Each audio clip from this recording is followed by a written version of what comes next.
आज की defence news video में टॉप हेडलाइंस कुछ ऐसा है। इंडियन आर्मी डे में इंडियन आर्मी ने डिस्प्ले किया अपना नानो यूएवी। होने वाला है बड़ा बदलाव अग्निवीर स्कीम में। मालदीव्स की गवर्नमेंट ने इंडियन मिलिट्री के सभी ट्रूप्स को वापस बुलाने के लिए कहा है। न्यू डेवलप लाइट टैंक जरावर का शुरू हुआ developmental trials. Indian army day में किया गया एआई का यूज। इंडियन आर्मी डे की खास अवसर पर इंडियन आर्मी ने अपने कई सारे प्लेटफॉर्म को डेमोन्स्ट्रेट किया था, जिसमें इंडियन आर्मी का न्यूली इंडक्टेड नानो यूएवी ब्लैक हॉर्नेट भी शामिल है। और जबकि आज पहली बार आर्मी डे की सेलिब्रेशन में इंडियन आर्म फोर्सेस की Su-30 MKI फाइटर ने भी पार्टिसिपेट किया है। और जबकि लखनऊ में इंडियन आर्मी डे में Indian army chief general Manoj Pande अपने स्पीच में बताया कि आर्मी चीन के साथ लगी नॉर्दर्न बॉर्डर पर भी किसी भी तरीके सिचुएशन को डील करने के लिए तैयार है और पूरी तरह से सक्षम भी है। और इन सेक्टर पर अपने कैपेबिलिटीज को डेवलप करने के लिए हमने सभी मौजूद उपाय किए हैं। बाकी उनकी तरफ से ये भी बताया गया है कि इमरजेंसी प्रोक्रूटमेंट के माध्यम से हमने कुछ मॉडर्न इक्विपमेंट को इंपोर्ट किया है, जिसमें न्यू टेक्नोलॉजी वाला वेपन भी शामिल है। इंडियन आर्म फोर्सेस में अग्निवीर के बैच ऑफ इंडक्ट होने शुरू हो चुके हैं और न्यूली इंडक्टेड अग्निवीर को उनकी ड्यूटीज भी असाइन किया जा रहा है। ऐसे में अब आर्मी अग्निवीर के डाटा को भी इकट्ठा कर रही है, ताकि इस बात का पता लगाया जा सके कि आगे इस स्कीम के माध्यम से और भी अच्छे परिणाम प्राप्त करने के लिए अग्निपथ योजना में किस तरह की इम्प्लीमेंट किया जा सकता है। और इसी अग्निवीर स्कीम में यह भी विचार चल रहा है कि अभी जो ये तय किया गया है कि 4 साल की सर्विस पूरी करने के बाद केवल 25% अग्निवीर को वापस से सर्विस में परमानेंट कैटेगरी में लिया जाएगा, तो ये नंबर 25% से बढ़कर 50% तक जा सकता है। और ये वाला डिसीजन कुछ स्पेशलाइज्ड फील्ड में खास तौर पर लिया जा सकता है। मालदीव्स में 14 तारीख को मालदीव्स और भारत के high level core meeting conduct की गई थी और इस मीटिंग के दौरान दोनों पक्ष ने अपने बीच के बायलैटरल कोऑपरेशन रिलेटेड अलग अलग इश्यूज को डिस्कस किए थे। और इसके साथ साथ भारत की जो एविएशन फर्म मालदीव्स में वहाँ के लोगों के लिए ह्यूमैनिटेरियम और इस तरह की बाकी की सर्विस प्रोवाइड कर रहा है, तो उनके ऑपरेशन को वहाँ पे कंटिन्यू रखने के लिए कुछ म्यूचुअल सोल्यूशन को ढूंढने के लिए डिस्कस किया गया था। और साथ में ये भी सहमति बनी है कि हाई लेवल कोर ग्रुप की अगली मीटिंग भारत में आयोजित की जाएगी।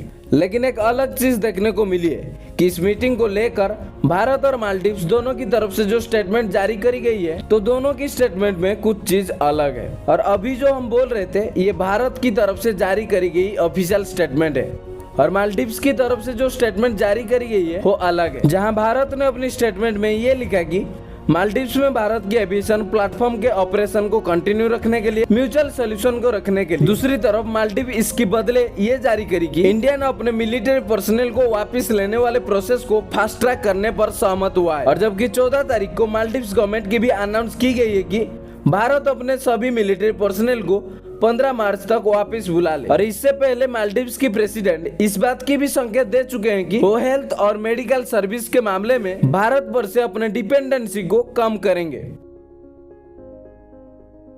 एएनआई की तरफ से जारी करी रिपोर्ट के मुताबिक भारत के न्यूली डेवलप लाइट टैंक, जिसका नाम है जरावा, तो इसके डेवलपमेंटल ट्रायल ऑलरेडी शुरू हो चुका है। और ये भी बताया गया है कि इस साल की अप्रैल महीने तक DRDO यूजर ट्रायल्स के लिए ये जो टैंक्स है ये इंडियन आर्मी को हैंड ओवर कर सकती है। और ये जो लाइट टैंक है ये नई इंजन के साथ डेवलपमेंट कम प्रोडक्शन पार्टनर फैसिलिटीज में शुरू हो चुका है। और इसी विकास टेस्ट के दौरान इस लाइट टैंक को करीब 100 किलोमीटर से भी अधिक तक चलाया गया है। और आर्मी की तरफ से इनिशियली 59 जोरावर टैंक की ऑर्डर है। और ये जो ऑर्डर है ये DRDO लर्जन एंड टर्बो के पार्टनरशिप के साथ विकसित कर रही है।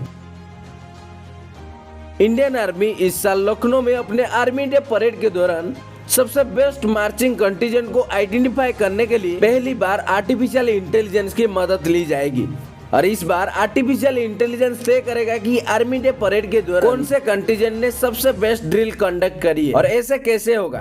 तो इसको एक्सप्लेन करते हुए ऑफिसर की तरफ से बताया गया है कि पहले मार्चिंग कंटीजेंट की मूवमेंट को कैमरा से कैप्चर किया जाएगा और फिर AI इंटीग्रेटेड सॉफ्टवेयर हर एक इंडिविजुअल के हर एक मूवमेंट को अच्छे तरह से खुद से एनालाइज करेगा और ये देखेगा कि किसने सबसे करेक्ट तरीके से मार्च किया है। तो ये था आज की डिफेंस न्यूज। ऐसे और भी defence news, update news, current affairs जानने के लिए हमारे चैनल को जरूर सब्सक्राइब करें और अपने दोस्तों के साथ शेयर करें और जानते हैं इंडिया की पहचान।